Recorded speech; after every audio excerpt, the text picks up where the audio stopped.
لیکن برابر آپ کر دیں گے تو خاندان کا ادارہ ختم ہو جائے گا. اسی لیے فرمایا گیا الرجال قوامون علی النساء فالصالحات قانتات حافظات للغیب بما حفظ اللہ. مرد حاکم ہیں عورتوں پر.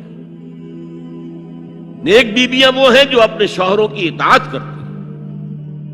اس سے وہ بانڈ جو ہے مضبوط رہتا ہے. جب اللہ نے مرد کو بنایا طاقتور زیادہ اور عورت کا حسن یہ ہے کہ وہ نازک ہو. وہ کبھی کوئی حمیدہ پہلوان ہوتی تھی بھارت میں ایک، اس نے جو کہا تھا کہ میں اس سے شادی کروں گی جو مجھے پچھاڑ لے. میں کون پچھاڑے گا اس کو، خود ہی پچھاڑ جائیں گے وہ.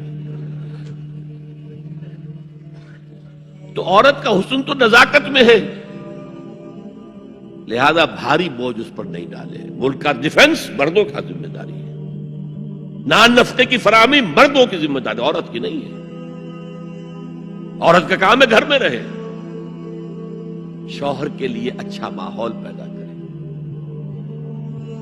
اب اگر دن بھر 8 گھنٹے عورت بھی کام کر کے آئی ہے، کسی باس نے بھی جھڑک دیا ہوگا، کچھ اور ہوگا، تھکی تھکائی اور طبیعت تقدر لے کر آئی ہے، مرد کا بھی یہی حشر ہے، گھر میں جائیں گے تو کیا ہوگا؟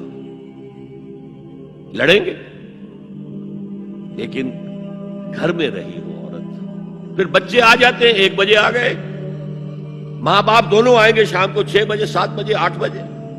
بڑے بڑے شہروں میں تو وہاں پر 2-2 گھنٹے تو لگتے ہیں گھر پہنچنے میں. یہ بچے کیا کریں گے؟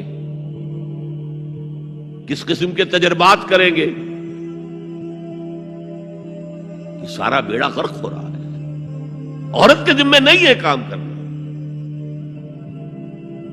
کہتے ہیں مجبوری ہے. آپ اپنے سٹینڈرڈ آف لیونگ کو بڑھاتے جائیے بڑھاتے جائیے بڑھاتے جائیے، دونوں کی سر توڑ محنت کے باوجود آپ کا جو ہے تقاضا پورا نہیں ہوگا، اور اسی کو سکیڑ لیجئے.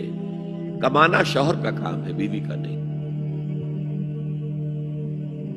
اس کو اقبال نے کہا ہے کہ اسلام کا معاشرتی نظام 2 حصوں پر مشتمل ہے. حافظ ناموس زن، ایک تو عورت کی عصمت و عفت کی حفاظت. مرد آزما، مرد کے اوپر چیلنج ہے، بھاری بوجھ تمہیں اٹھانے ہیں. مرد آزما مرد آفرین، بھاری کام سارے مردوں کے لیے ہے. عورت گھر میں رہے. اور آج بھی امریکہ میں جو سٹے ایٹ مومز کہلاتی ہیں، وہ مائیں جو گھروں میں رہتی ہیں، ان کا بہت بڑا ان کا مقام ہوتا ہے. ان کے بچوں کی تربیت جو ہو سکتی ہے. اور سب سے زیادہ مظلوم وہاں پر عورت ہے. مجھے بتایا جاتا ہے کہ جب سردی برف پڑ رہی ہوتی ہے تب بھی سب سے پہلے سڑکوں پر آپ کو عورتیں نظر آئیں گی. مرد 1 گھنٹے بعد گھر سے نکلے گا، کیونکہ اس عورت نے کہیں اپنے بچے کو کسی بیبی سیٹر کے پاس،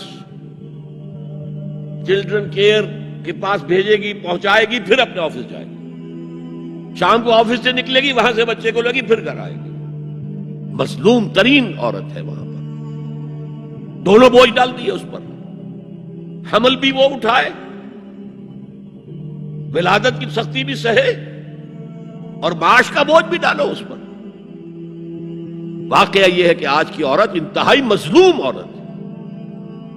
ایک تو اسے کھلونا بنا لیا. عجیب حیرت ہوتی ہے مغربی تہذیب کو کیا ہوا ہے. عورت ننگی، مرد پورا لباس پہنے ہوئے،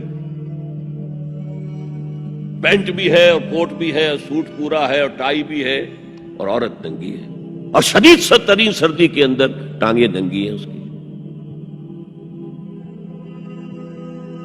یہ اسلام کا معاشرتی نظام اس کو کسی صورت گوارا نہیں کرتا.